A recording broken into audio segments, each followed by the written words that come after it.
Do you like strategy games? I like some of them. Okay, when they were displaying and talking about Ara History Untold in Gamescom, they tried so hard not to mention Civilization because, well, it's like Civilization. Today, we're going to take a deep dive into one of the most anticipated 4X strategy games of the year, Ara History Untold. Or, if you're part of some sort of terrorist group, the ARA. It just sounds like one. Get ready to explore a game that's not just beautiful to look at, but looks like they're doing a lot of work in terms of focusing on some really in-depth gameplay. So let's journey through history and see what makes Ara History Untold a title that I'm actually kind of looking forward to. To kick things off, let's talk about the buzz surrounding this game. It's a grand strategy that spans the ages, a genre about exploration, expansion, exploitation, and the extermination of people that kind of get in your way. Okay, we're not going to take it too far. I know people like to relive certain accounts of history within titles like this, but it's all gameplay. It's all just a game. But Ara takes it a little bit of a step further, blending classical elements with some kind of innovative features. At Gamescom, we got a huge amount of new gameplay. The executive producer at Xbox Game Studios, Matt Turnbull, I think his name is, nice name, gave us the inside scoop. First of all, this game is actually coming out pretty soon, September 24th. So we don't have to wait too long before we actually properly get to explore it. But it's Xbox's first foray into the 4X grand strategy genre, trying to keep up with the likes of Humankind, Civilization, which Civ 7, that's a game that we'll make a video on very, very soon. Because it's a kind of an outside space for Xbox Game Studios. But they've teamed up with Oxide Games, who have this experience within strategy titles. So it seems like they're in good hands. Who are Oxide Games? Well, have you played Ashes of Singularity? Yeah, they made that one. Not exactly the same genre specifically, but it's still strategy, right? It still counts. In Ara History Untold, you step into the shoes of historical leaders. Shaka Zulu was the one that we got the main showcase through at Gamescom, but the game actually has over 30 leaders at launch. You have this huge roster to choose from, each having their own different playstyles and skills, and of course troops and factional buildings. The map is fully customizable. You can change the temperature, humidity, even the actual tilt of the earth in the game. Imagine playing on a planet with a different tilt. The climate would completely alter, and this is kind of one of the selling points that make it a little bit different to something like a Civilization. It's essentially having that extra customization with the kind of the sci-fi elements of you being almost playing this god element as well. Being able to completely change climates with, you know, altering the axis of the earth means you can have hotter areas and bigger, colder zones. You can also generate seeds, meaning if you love a particular map, you can share it with other people to play on that exact same terrain. And of course, it means that every time you play, you can set up something completely different with different scenarios. Of course, map scale and size are critical within grand strategy games, and Ara does not disappoint. The largest maps can host up to 36 nations at once. And not just that, it's completely simultaneous turns. This means that all players take their action within the time limit. Then all actions are resolved simultaneously. This innovation is actually a pretty game changer for this kind of thing, especially within multiplayer, because, well, you don't have those wait times. Unfortunately, the more people that you get playing these games in multiplayer means sometimes you're waiting for ages. And, you know, you either set a turn timer on, or you're waiting for your friend who's a little bit slow and lacks a couple of brain cells to work out how to settle a villager. And we all know that kind of experience. So I'm glad that they're kind of pushing that to the side. The game is broken into 3 acts, spanning from the early eras into the model age and even into the singularity. The idea behind A History Untold is that you're creating an alternate history, guiding the same leader from the dawn of civilization to the cutting edge of future tech. One of the first things that you'll notice is how different Ara's presentation is compared to other games in the genre.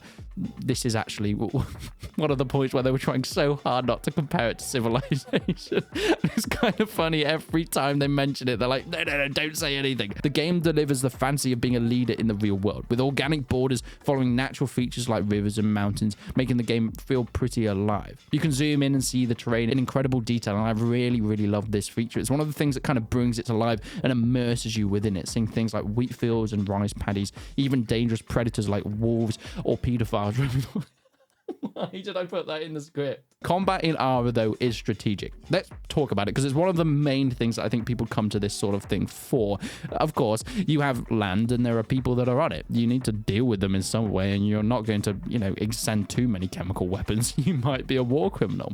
In the early game, you can hunt down wolves to clear land for farming. Scouts can explore and engage with wildlife, collecting resources like furs and food that can be used from protecting people from the cold to having nice banquets with your cousins. Each action has consequences and rewards, though, adding layers and depth to your strategies.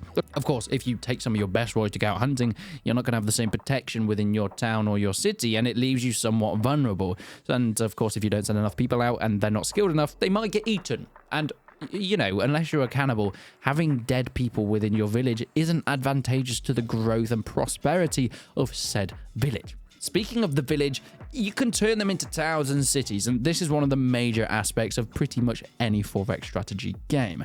The game is about the people, the economy that grows, and of course, growing the population. This is directly linked to the quality of life you give them, whether that's feeding them properly, setting out great edicts for them to have games so they can be entertained, or even making sure that they don't get some sort of chemical bomb dropped on them in the dead of night. Happiness, health, and education. Like Keir Starmer says, that's all you need for a great country before you plunge it into immense amounts of debt. You can improve your cities with various enhancements like farms that boost population growth, and of course making sure that everybody is educated enough in order to grow your economy, bring in money, and of course set up trading routes. These can all be researched through your technology trees. Much like every other title, well, you have such in-depth technology trees. Everything from your early game, researching animal husbandry, bows, fermentation, to your later stages when we get into the future times.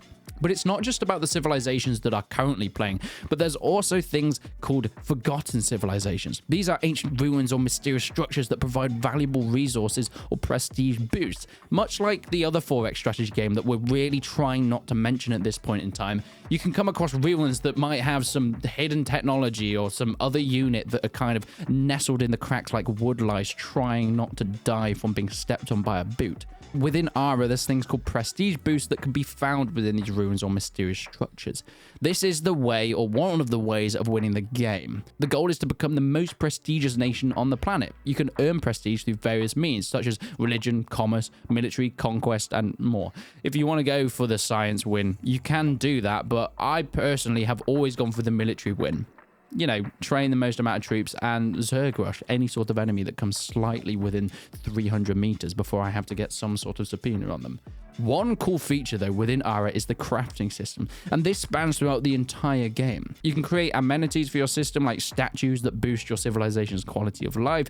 These crafted items also synergize with cultural improvements, like libraries or museums, enhancing their effect. Money plays a big role like you'd expect, though. But we've talked about the earlier stages. Let's kind of rush a little bit forward to the end game. In the later stages, the world becomes pretty chaotic, especially if you've been through a lot of wars.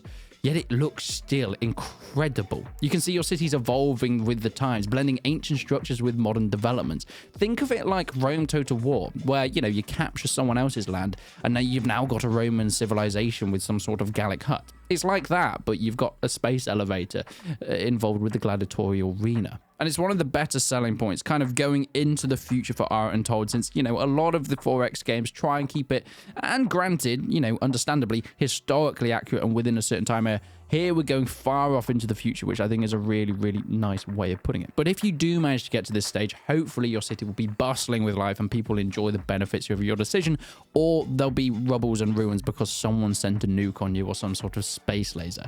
As mentioned, the game is coming out on the 24th. I've been vaguely looking at it from the sidelines. It was only the gameplay at Gamescom that really got me excited and interested, so I will be covering it on this channel, so make sure you stick around and subscribe if you haven't already. But let me know what you think of the title. Is this going to be the Civilization killer? With Civilization coming on the way, it seems like it's a very good time for these 4X titles, but I'd love to know your opinions. Yet until then, I will see you in the next one.